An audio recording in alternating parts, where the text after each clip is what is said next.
ako'y narito rin sa inyong harapan natin sa pamamagitan ng inyong pagmamahal sa pagbibigay galang at pagpapaampon.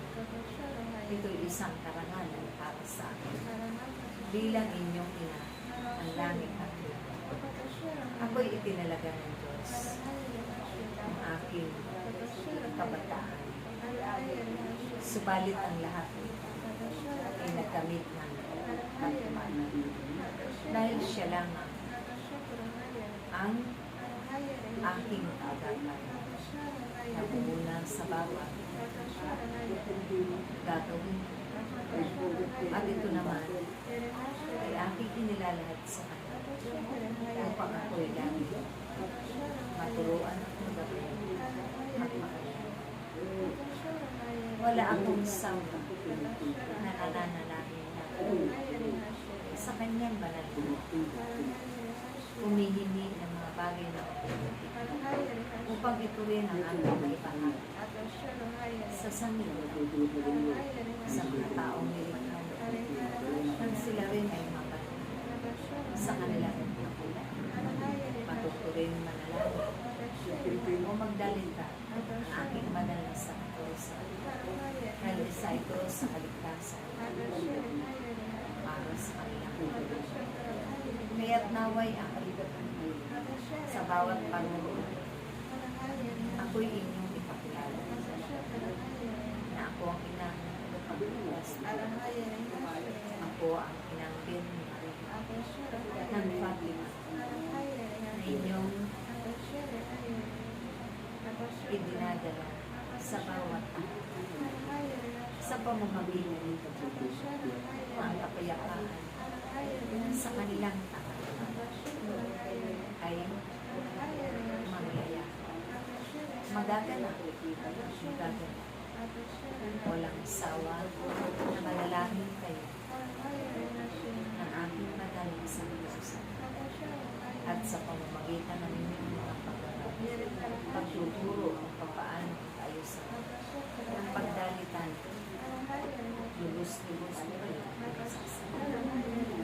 kaya't aking magpatuloy ko sa pananalangin ng mga buhay, ng mga kaluluwa sa at mga kaluluwang sa mundo upang masimpuhan ang liwanag patungo sa kanilang malaw na silang gagala-gala sa mundo.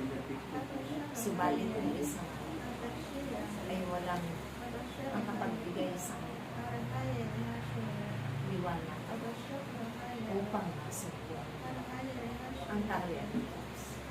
Kaya't sa pamamagitan ninyo ay tinakda sila'y nagpapasalamat ang nagpapusog sa inyo na nasumpungan nila ang liwanag at naroon na sila nag-umuli umaawit ng walang humpay kasama ang mga bagay ang mga santos at mga angeles na walang humpay.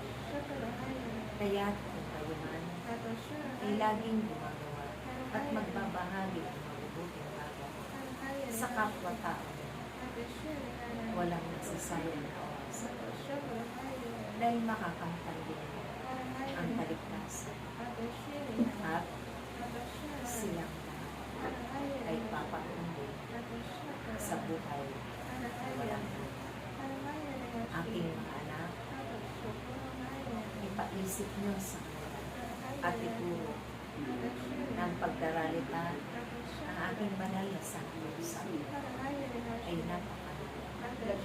Ito ang isa sa tabak sa kanilang sandata sa pakikipagharap sa kahirapan, sa kawalan, sa anumang kapalitan at tunay at nakahitlang bawat isa ay maligtas. Maraming salamat